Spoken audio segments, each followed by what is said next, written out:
Amém? Antes de eu entrar na palavra, o Senhor ele tem falado muito ao meu coração acerca de projetos. E nós sempre temos declarado que não queremos viver no próximo ano o que temos vivido nesse ano ou que vivemos em anos passados. Só que temos que entender, igreja, que para avançarmos, para vivermos algo diferente, precisamos entender e compreender que o Senhor, Ele precisa e necessita entrar nas nossas vidas para trazer transformação. Há um louvor que ele declara assim: eu sou tua casa, a tua morada. E quando nós declaramos isso, nós estamos profetizando e dizendo: Senhor, eu não tenho mais o controle de nada na minha vida. Quem tem o controle é o Senhor. E é permitir Deus entrar. E quando Deus ele entra, ele vai mexer em sentimentos, ele vai mexer em áreas, ele vai arrastar coisas, ele vai remover coisas e ele vai trazer algo novo também. E isso só pode acontecer quando nós damos liberdade para o Senhor. A nossa missão aqui é fazer com que a presença do Senhor ela seja evidente na nossa vida e que os testemunhos sejam notórios. O centro do coração de Cristo é o Pai, mas o centro do coração do Pai é o seu povo. Bispa, por que a senhora está dizendo isso? Porque a Bíblia vai dizer: porque Deus amou o mundo de tal maneira que entregou o seu único Filho para que todo aquele que nele cresce não viesse a perecer, mas tivesse vida eterna. Então esse amor foi acima de tudo. Por que eu falo que o centro do coração de Cristo é o Pai? Porque na oração sacerdotal de Cristo, quando ele está entregando um projeto perfeito, porque o projeto era, ele teria que vir, ele teria que entregar a sua vida e resgatar um povo que estava perdido em seus delitos. A Bíblia vai dizer que o Senhor Jesus, ele vai orar e vai dizer assim: Pai, eles são teus e tu me destes, e agora eu vou devolver eles ao Senhor. Eu vou entregar eles ao Senhor. O projeto está sendo concluído. O projeto está sendo cumprido. Jeremias 29:11 vai dizer: bem, eu é que sei o pensamento que tem ao vosso respeito, diz o Senhor, pensamentos de paz e não de mal, para dar a cada um o fim que desejai. Deus ele é tão maravilhoso que ele diz: eu já tenho um pensamento formado a teu respeito. Não adianta ninguém vir e falar o contrário, porque eu sei o pensamento que tem ao vosso respeito, mas eu estou disposto, por causa de um homem e de uma mulher de Deus, a entregar a ele o fim que ele deseja. Eu tenho um pensamento, eu tenho um projeto, mas quando eu encontro um homem e uma mulher de Deus, que tenha a sua vida, o seu coração voltado a mim, eu já estou declarando: eu vou dar a você o fim que você deseja. Eu vou entregar a você o fim que você deseja. Olha para o teu irmão e diga assim: o que é que você deseja? O que a tua alma declara? É isso que o Senhor ele está dizendo: eu já tenho um pensamento ao teu respeito. E esse pensamento é pensamento de paz e não de mal, para dar a vocês, diga para o teu irmão, diga: dar a você o fim que você deseja. Em outras palavras, o teu projeto vai dar certo. Se o Senhor estiver à frente do teu projeto, diga: já deu certo. Aplauda bem forte o nome do Senhor Jesus. Agora eu quero que você abra sua Bíblia, por favor, no livro de 2 Coríntios. Eu pedi muita direção do Senhor acerca dessa palavra. Eu estava até falando com a pastora Cíntia, minha pastora amada. Eu falo que eu ensino, eu gosto de ensinar. Eu gosto de declarar o que está na palavra. Eu falei hoje pela manhã na cidade de Leme, que é algo que quando nós temos a presença de Deus e Ele se torna evidência na nossa vida, o Senhor Jesus ele passa a fazer parte do nosso cotidiano e de alguma forma o Senhor ele começa a entrar na nossa conversa. Às vezes nós estamos conversando com um familiar, nós estamos conversando no trabalho, no caminho, e de alguma forma Cristo está tão evidente na nossa vida que Ele aparece no meio da conversa. Ele começa a aparecer em evidência. 2 Coríntios capítulo 12. eu quero falar um pouquinho sobre o espinho na carne. E tem a ver com um grande projeto, a qual o apóstolo Paulo, ele executou sobre essa terra, amém? E eu quero dizer ao corpo eclesiástico, eu estava ali sentado e o Senhor mandou dizer, diga a eles, que essa palavra é endereçada a eles nessa noite. A quem está no altar, a quem está servindo no átrio. E a vocês que estão nessa noite, nos ouvindo, você de casa, você que está aqui, preste bem atenção, porque hoje o Senhor, Ele quer falar forte ao nosso coração. Primeiro, permita o Senhor fazer mudanças na sua vida. Você precisa deixar o Senhor Jesus entrar na tua vida sentimental. Você precisa deixar o Senhor Jesus entrar no teu casamento. Você precisa deixar o Senhor Jesus entrar na tua saúde, entrar na tua família, entrar nas tuas finanças, no teu caminho e principalmente na tua vida espiritual. Diga glória a Deus. Todos acharam? Quem achou, diga amém. Quem não tem a sua Bíblia em mãos, nós vamos para o telão. Glória a Deus. Em nome do Senhor Jesus, eu quero acompanhar juntamente no telão 2 Coríntios capítulo 12, versículo de número 1. Quero expor essa palavra aos senhores. 2 Coríntios capítulo 12, versículo 1. Em verdade que não convém gloriar-me, mas passarei as visões e revelações do Senhor. Verso 2. Conheço um homem que em Cristo, um homem que estava em Cristo. A igreja diga amém. Conheço um homem. Eu quero falar um pouquinho sobre esse homem. A palavra do Senhor Deus nos mostra que quando o apóstolo Paulo, obreiros, ele começa a sua caminhada, ele sendo um homem culto, um homem que conhecia muito bem a lei, conhecia muito bem a palavra assim declarada, escrita, e ele sendo chamado para ser apóstolo de Cristo, ou como ele colocava nas suas cartas, Paulo, apóstolo de Cristo, porque antes de vir o cargo, vem primeiro o caráter da pessoa. Ele vai falar, eu sou Paulo, apóstolo de Cristo. A Bíblia vai dizer que ele vai começar o capítulo 12 dessa carta, por ser uma igreja detentora de dons, uma igreja que crescia em poder, uma igreja que na primeira carta endereçada a eles, Paulo ele vai declarar sobre o amor sendo um dom supremo à igreja. Vai dizer que esse amor, ele tudo sofre, ele tudo crê, ele tudo espera, ele tudo suporta, ele jamais acaba. Havendo profecia cessarão, havendo língua se calarão. E vai dizer sobre esse amor, sobre essa plenitude de uma igreja que era cheia de dons. Só que quando chega na segunda carta, ele vai dizer não apenas de um projeto, mas ele vai dizer de uma vida na presença do Senhor. E ele vai declarar sobre ele. Ele vai dizer, me convém não gloriar-me apenas nisso. Como a palavra do Senhor Deus vai dizer, se o homem ou a mulher tiver que se gloriar em alguma coisa, que ele se glorie por conhecer a presença de Deus. Trazendo para o nosso linguajar nos dias de hoje, se o homem ou a mulher quiser ostentar alguma coisa, que ele ostente por conhecer a Deus, por conhecer a graça dele, por saber quem ele é, por saber o lugar que o Senhor está passando, porque tem lugares que eu e você nós vamos, que nós sentimos a presença de Deus passar porque nós estamos lá. É muito forte isso. E ele vai dizer assim, olha, eu conheço um homem.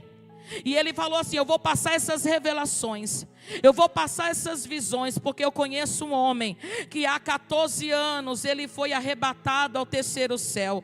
E ele vai declarar, se foi no corpo ou fora do corpo, eu não sei.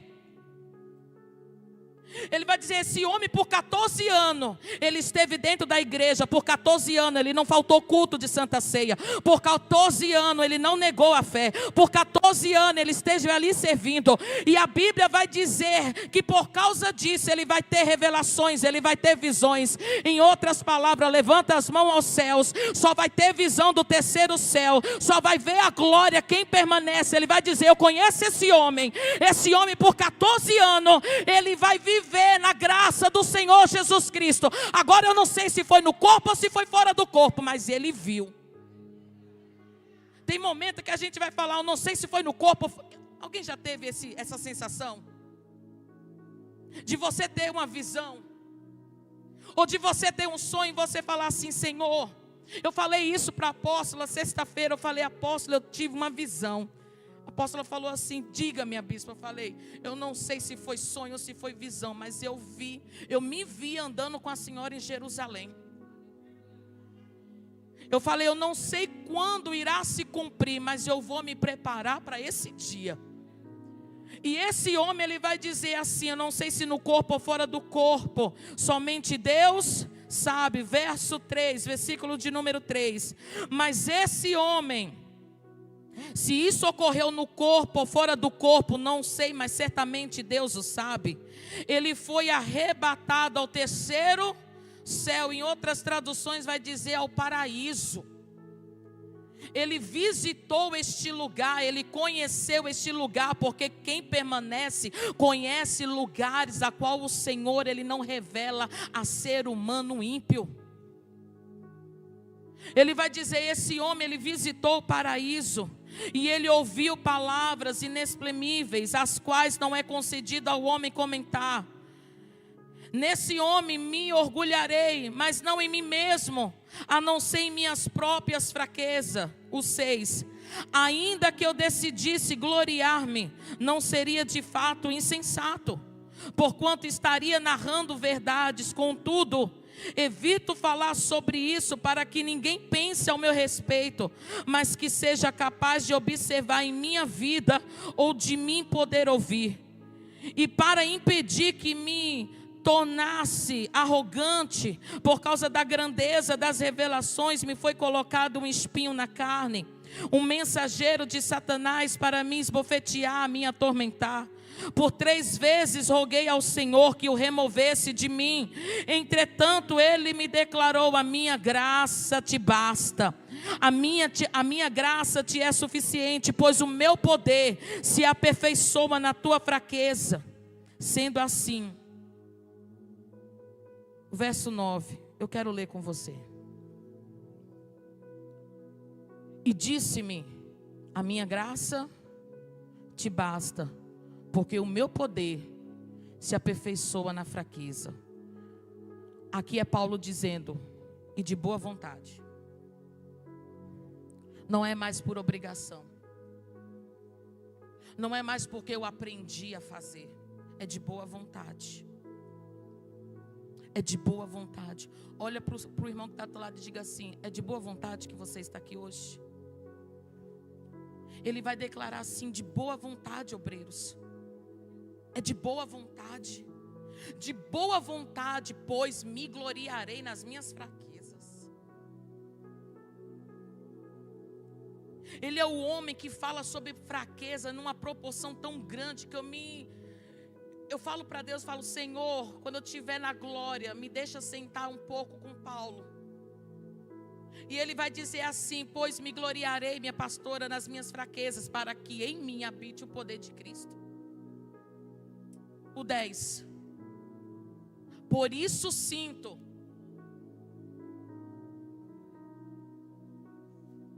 Olha para o termo e diga assim, não é aceitar a situação ruim, mas é saber que passando por ela, eu vou passar de boa vontade com um sorriso no rosto.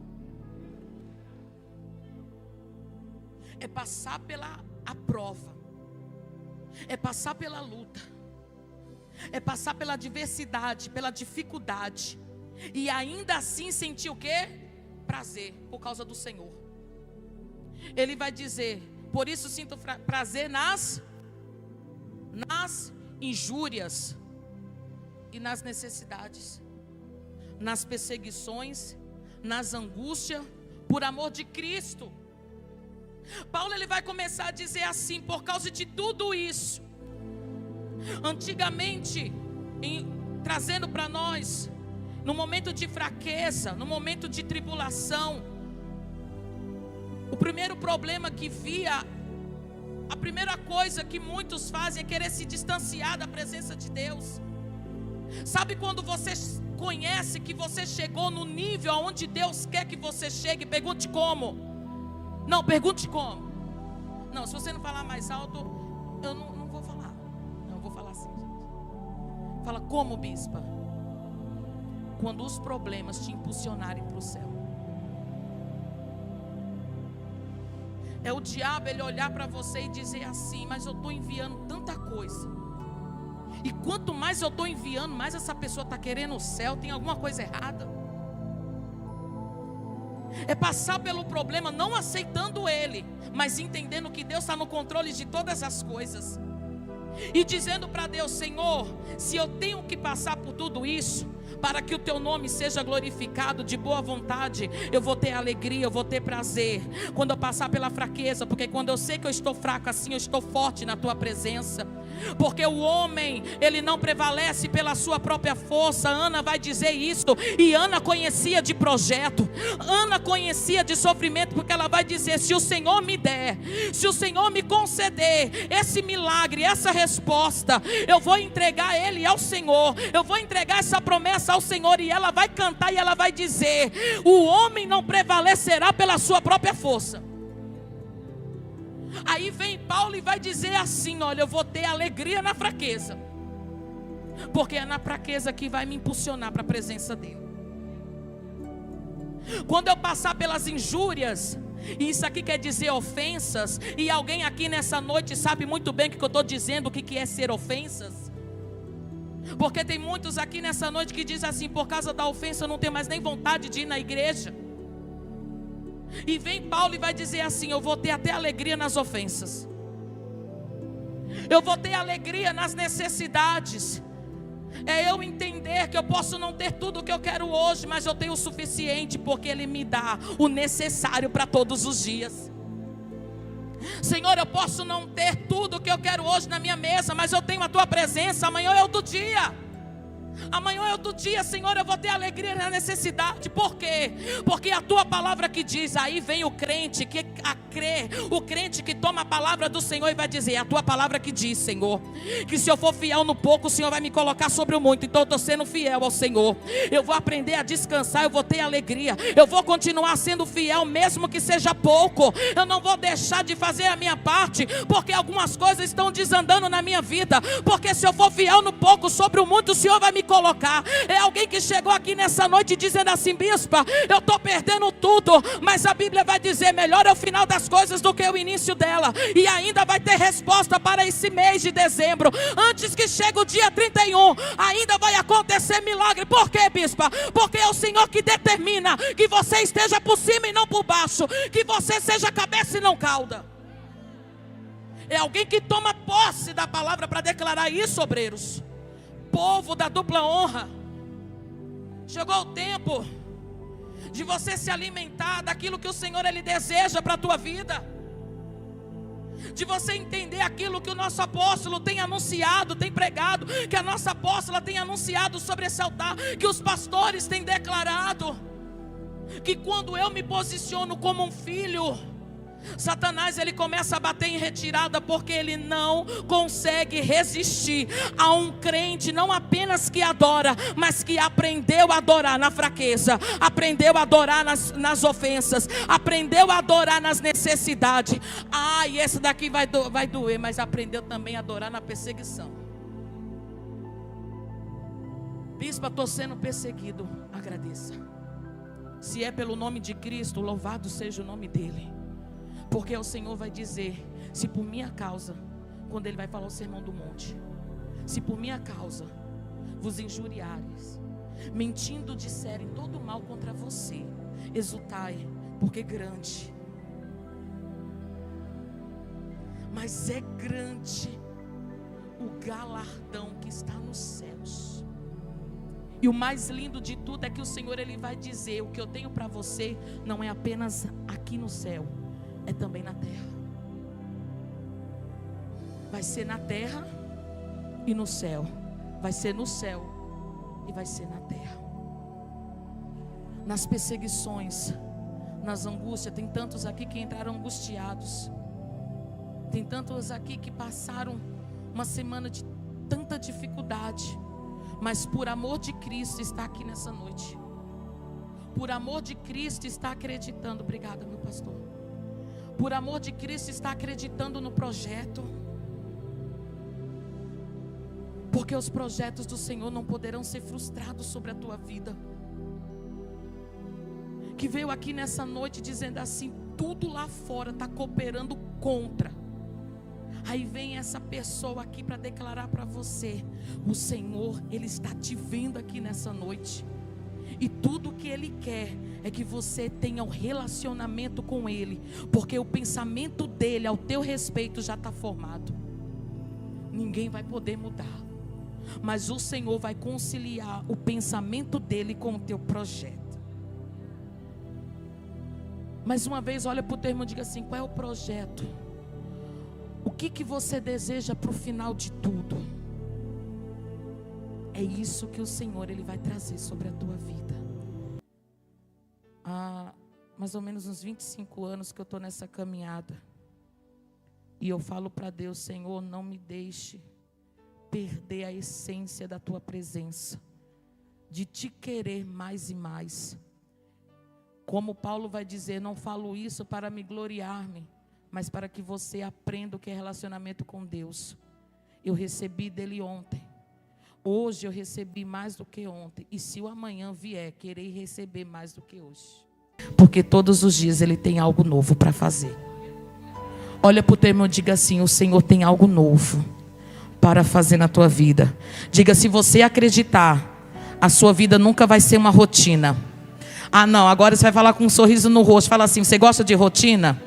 Ah, eu não gosto de rotina. Então vem com Cristo, porque com Cristo você não entra em rotina. Porque com Cristo todos os dias é algo diferente.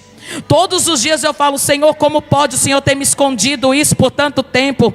Aí o Senhor ele fala: filho, eu estou te dando aos pouquinhos, para todos os dias você ter algo especial para contar na minha presença, para contar para o meu povo, para contar à igreja. E você vai começar a dizer: além de tudo do Senhor ter feito, o Senhor ele é o primeiro na minha vida, ele é o primeiro no meu coração. É você falar assim: Senhor, chegou um nível da minha vida que os problemas estão me impulsionando para a tua presença.